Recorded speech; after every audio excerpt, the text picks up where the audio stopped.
Before roads cut through the hills, before villages clung to valleys, before names were given to rivers and peaks, there was the forest, not silent, but listening.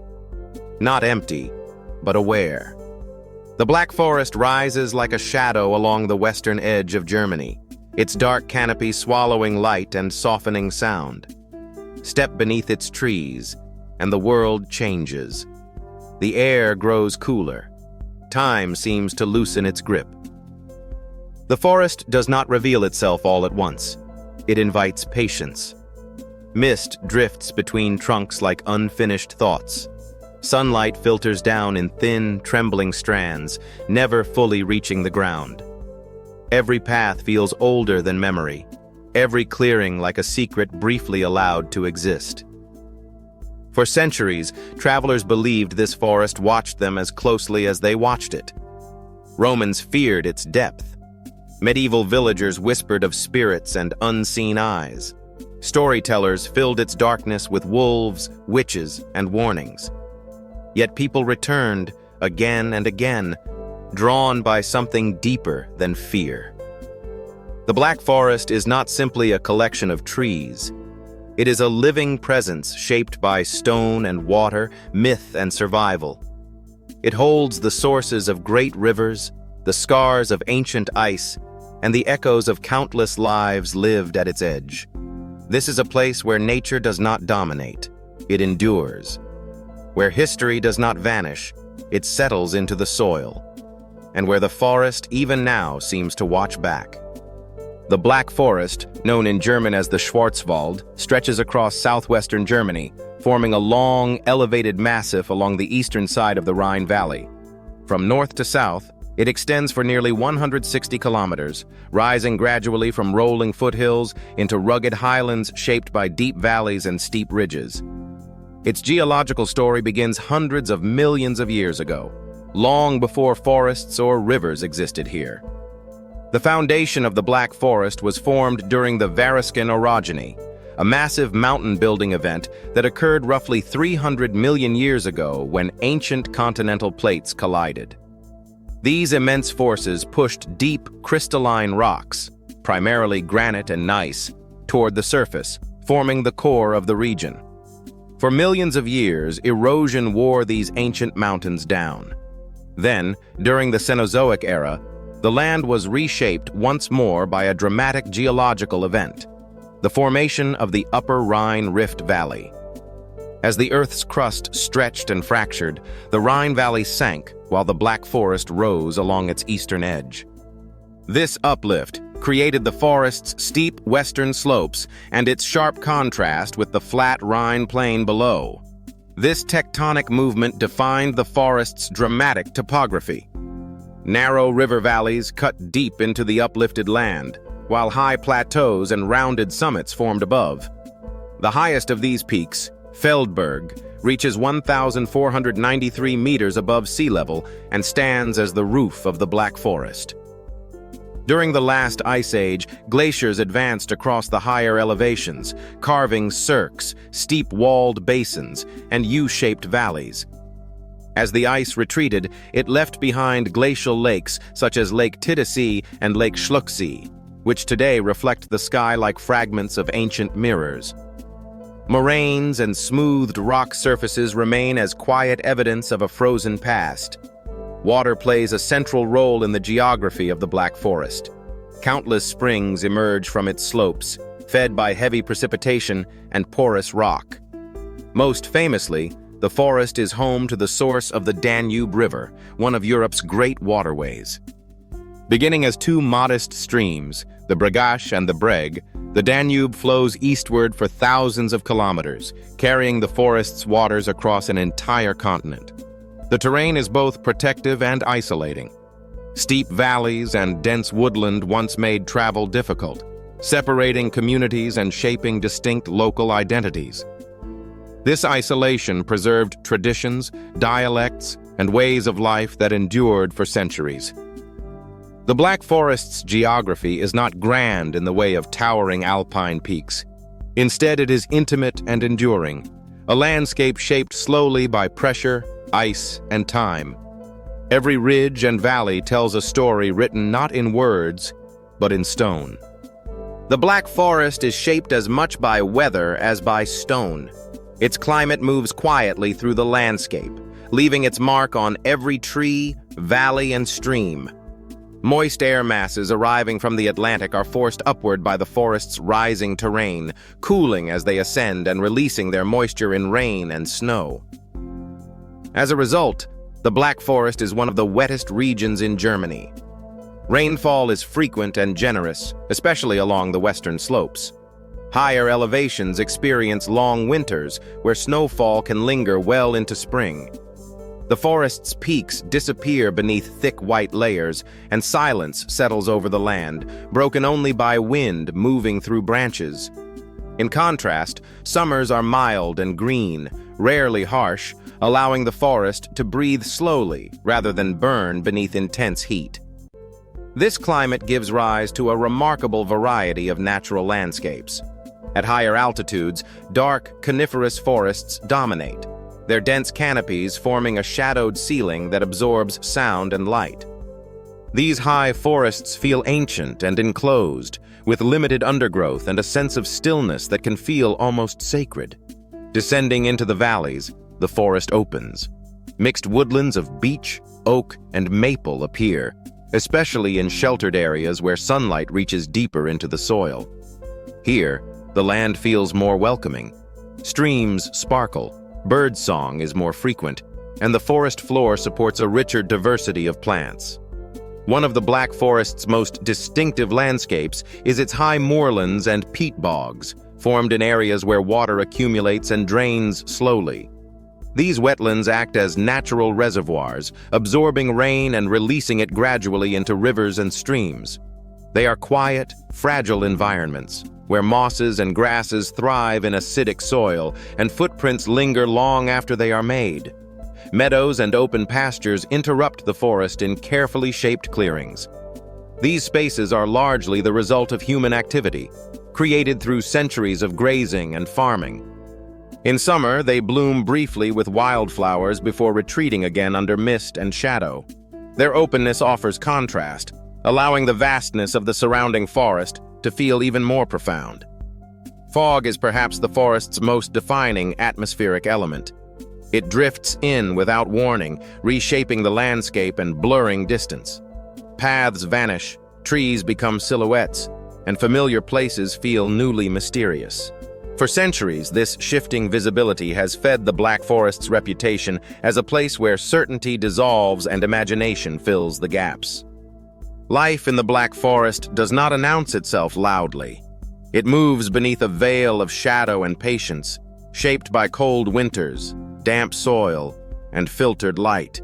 The forest's plant and animal life has evolved to endure rather than dominate, creating an ecosystem defined by balance and restraint. Towering over everything are the conifers, Norway spruce, silver fir, and Scots pine, the trees most responsible for the forest's dark appearance. Their tall, straight trunks rise like pillars, while their dense crowns block sunlight from reaching the ground. In these areas, the forest floor is often sparse, carpeted with needles, moss, and fallen branches that soften every step. Lower elevations support a richer mix of trees. Beech forests, in particular, glow with color in autumn, their golden leaves briefly illuminating the forest before winter returns.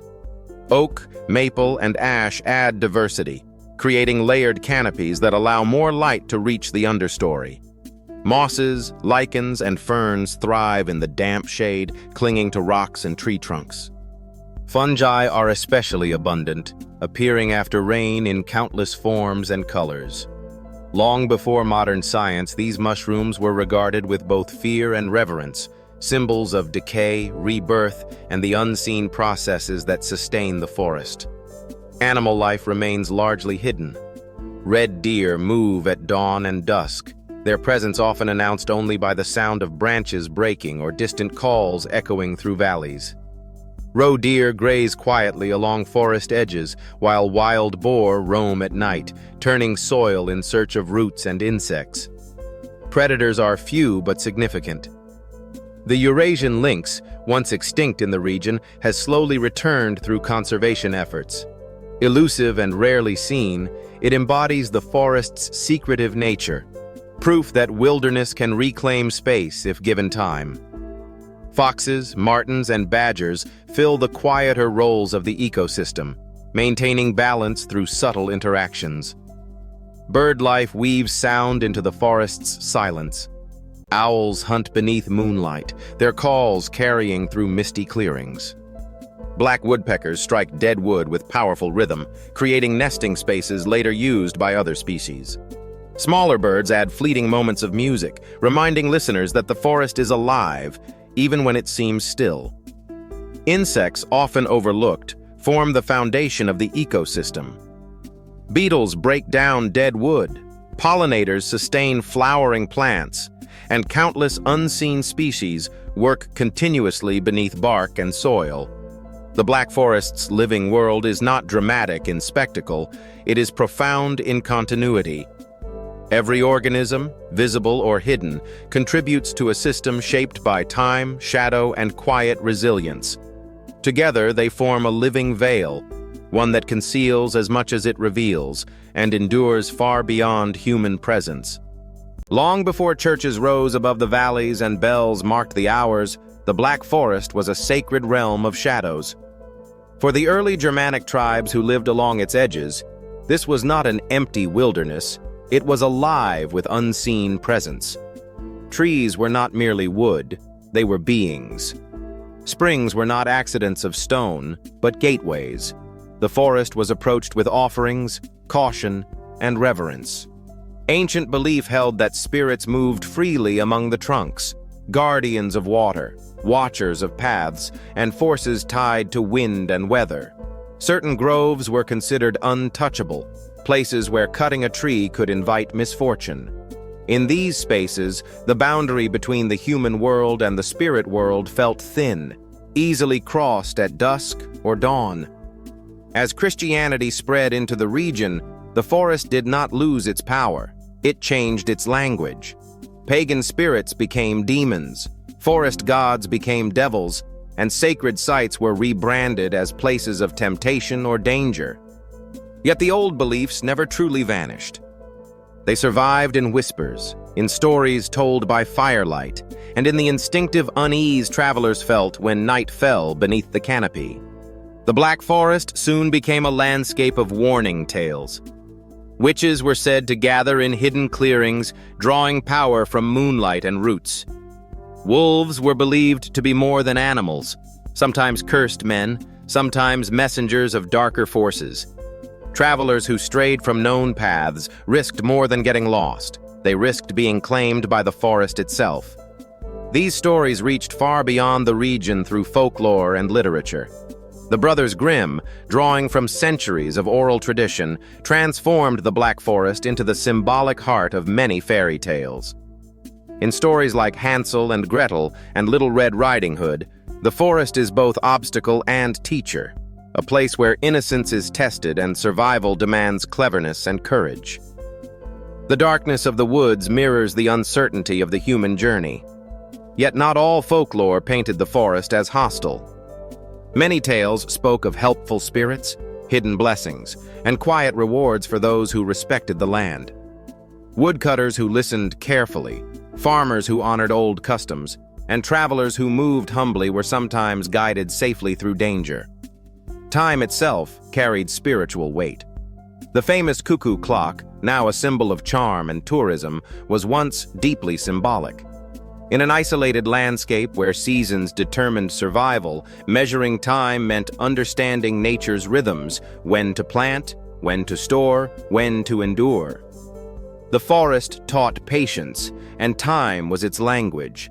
Even today, modern visitors often describe a strange sensation beneath the trees, a feeling of being observed, not in fear, but in awareness.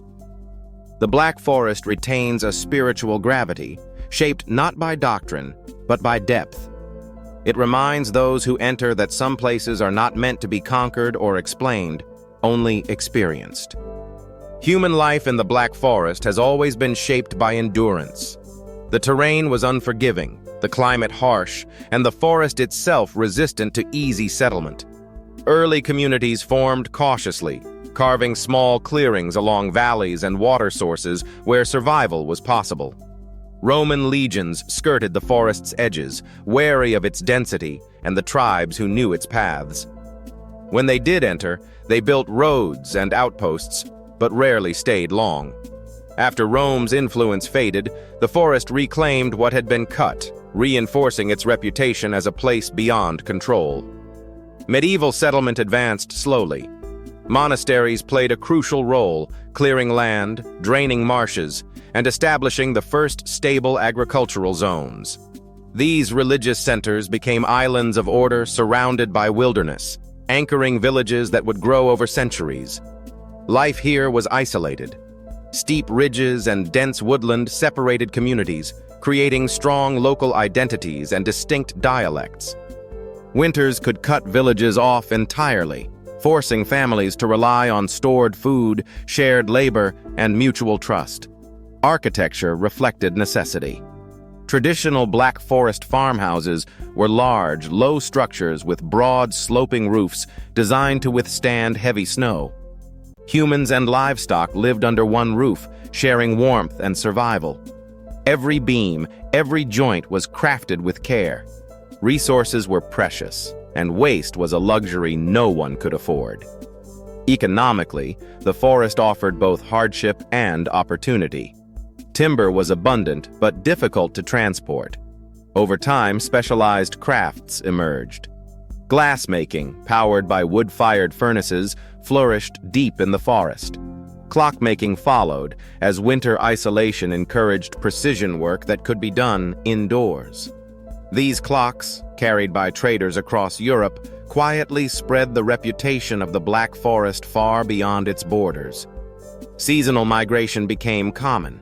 Men would leave during warmer months to work elsewhere, returning with goods and stories that connected these remote valleys to the wider world.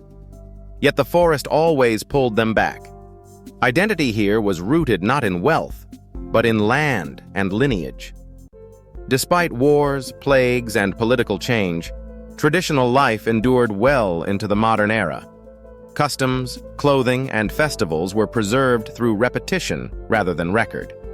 The forest taught continuity, not through resistance to change, but through adaptation. Today, echoes of this way of life remain in timbered houses, mountain farms, and quiet villages where time still seems to move differently. The Black Forest did not merely shelter human history, it shaped it, demanding patience, cooperation, and respect in return for survival. In the modern age, the Black Forest no longer stands at the edge of the known world. Roads cut through valleys once crossed only by foot. Trains glide along routes that once took days to travel. What was once remote has become reachable, and with accessibility comes change. Today, the Black Forest is one of Germany's most visited regions. Travelers arrive seeking fresh air, winding hiking trails, snow-covered peaks, thermal spas, and the romantic image of half-timbered houses framed by dark trees.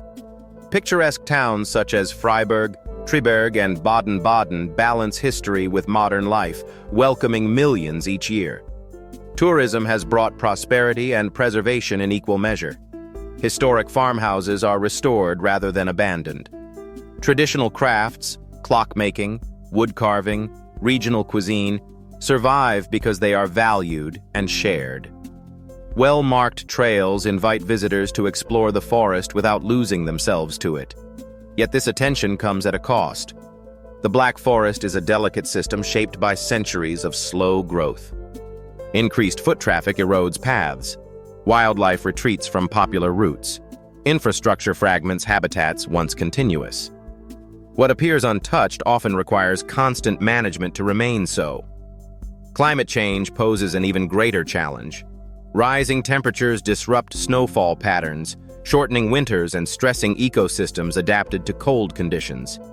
Droughts weaken trees, making them vulnerable to pests such as bark beetles. Storms grow more intense, felling large sections of forest in hours rather than decades. Forestry itself has undergone transformation. For much of the 20th century, large areas were replanted with fast-growing spruce monocultures to meet economic demand. While efficient, these uniform forests lack resilience. In response, modern conservation efforts now favor mixed, native species, allowing forests to regenerate naturally and regain ecological balance. National parks and protected areas have become essential guardians of this landscape. Here, nature is allowed to follow its own rhythm. Trees fall and decay, wildlife returns, and human interference is minimal. Conservationists walk a careful line, protecting both biodiversity and the cultural landscape shaped by human presence. The challenge of the Black Forest today is not survival, but balance. How can people continue to live, work, and wander here without erasing what makes the forest endure? The answer lies not in domination or withdrawal, but in coexistence, an approach the forest has demanded for centuries. As evening descends, the Black Forest exhales. Shadows stretch between trunks. Wind moves gently through needles and leaves. Paths empty, and the forest reclaims its quiet authority. In this stillness, the centuries feel close, layered like rings within an ancient tree. The Black Forest has seen empires rise and fall, beliefs change names, and generations pass beneath its branches. It has been feared, revered, exploited, and protected. Through it all, it remains, patient and observant. This is not a forest that demands attention. It waits. For those who walk slowly, listen carefully, and leave lightly, it offers something rare in the modern world, a sense of belonging to time rather than mastery over it. When the last light fades and the forest stands alone once more, its message is simple and enduring. Some places are not meant to be conquered, they are meant to be remembered. And in the Black Forest, the silence remembers everything.